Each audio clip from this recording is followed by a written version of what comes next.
What is up, everybody? Brett over here, Conversational Pace, and we have some very fun and exciting shoes to talk about today. We're talking about Hoka and some of their new trail shoes that are coming up for the 2024. We got to talk about this new Tecton X3. So, one, it receives a price jump. We're looking at $275, available August 2024, but I feel like it received a pretty good sized performance jump as well. Hoka really threw all the tech out there, and that is because this is the shoe that Jim Walmsley won UTMB in this past August. I really did not think that Hoka was going to produce this shoe because it just looks like such a concept shoe, but I'm really glad that they're bringing it to market. So, starting with the upper, it is still a matrix material. Below the ankle, it's very similar actually to the Tecton X2. The actual weave of the matrix material, it feels a little bit softer and more pliable. So hopefully that'll fix some of the fit issues, whether people weren't able to get it tight enough or weren't able to make it loose enough. It feels a little bit more accommodating in that way. The tongue has changed, and that's because it's a little bit more invisible of a tongue because it goes up to perhaps the most polarizing piece of the shoe, and that is the ankle. I don't know what do we even call it? The ankle gaiter, the booty, the sock. Either way, it's a very stretchy, lightweight piece of material, and it goes up almost as high as a crew sock, kind of like what we see in a lot of ankle braces. It's actually a very thin, very stretchy material. So I actually got to try the shoe on, and I was wearing crew socks when I tried it on, and I could barely feel the ankle collar at all. It gave like just the ever so slight hug to my ankle and just above it. And there was two reasons why Hoka added this piece. One is serves as a gaiter, helps keep debris out. That's going to work great. Two, there's a lot of studies that exist that just a very light amount of compression around the ankle enhances the proprioception. So the little tendons, stabilizers around the ankle are going to fire a little bit better and work better. And for a race like UTMB, you want your ankles to be working really well. So that was kind of interesting why they went for that. I'm really curious to hear what everyone thinks of that. Moving on to the midsole, it's now full PIBA. So we're looking at the same foam that is in their Rocket X2, the racing flat for the marathon. And it's tuned just ever so slightly firmer, but again, trying it on is one of the bounciest trail shoes that I've ever worn. And I'm very excited to run in it. So it's 2 layers of PIBA. In between the 2 layers, there's their split carbon plate. So it's actually really two split plates that run parallel to each other. They almost look like a pair of skis or like a split board or something. And they're shaped very interestingly because the plate now has wings that wrap up just around the midsole or the midfoot and almost going towards the heel. And that is to keep the midfoot more stable, add some protection. We're high off the ground. It's a very soft, bouncy shoe. They needed to add the stability. Does not feel like any wings that people are going to notice and complain about. I don't think you're going to be able to feel them. It's just going to be there for added stability. We're looking now at a 35 millimeter stack in the forefoot and 40 millimeters in the heel. So we're like full blown super shoe stack heights now. I'm so curious to see what this feels like on the trail. The outsole gets a minor update. They've now gone for a one-piece Vibram Mega Grip outsole, and they increased the lug size as well.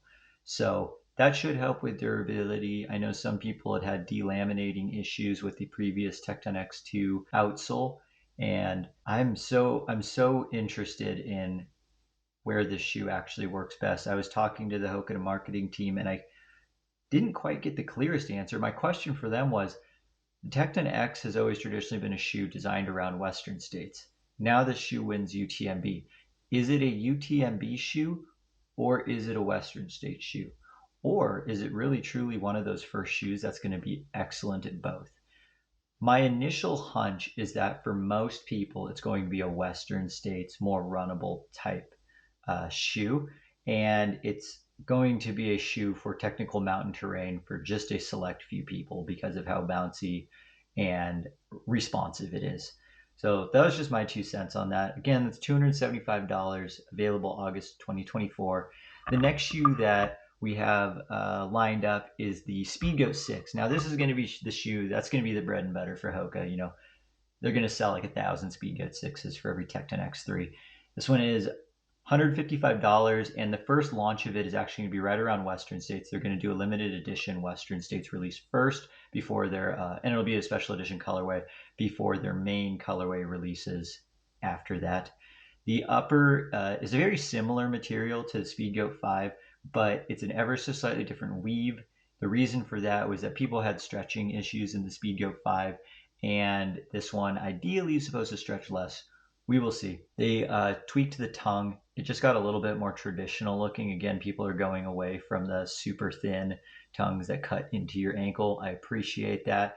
Better comfort. The tongue, the way it wraps into the midfoot, just cradles your foot better. So that's going to just help out with support up top, help with the stability. We're looking at the same midsole foam as the Speedgoat 5, but they did tweak the tooling with it ever so slightly. They're underfoot, they actually carved out a little piece, so now they're working with a negative space a little bit to allow the foot to sink into the foam in a little bit more specific way. That's going to bring more energy return out of the same type of material. It also, another positive of it is that the shoe is going to lose 0.6 ounces in their sample size. So we are creeping very, very close to Evo Speedgoat weights. So I am very excited to see how this one feels, because I do still have a pair of Evo Speedgoats, so I will definitely be comparing the Speedgoat 6 to that. We got a new outsole pattern. It's still Vibram Mega Grip. The lugs are the same size, but now the lugs are modeled after goat hoofs.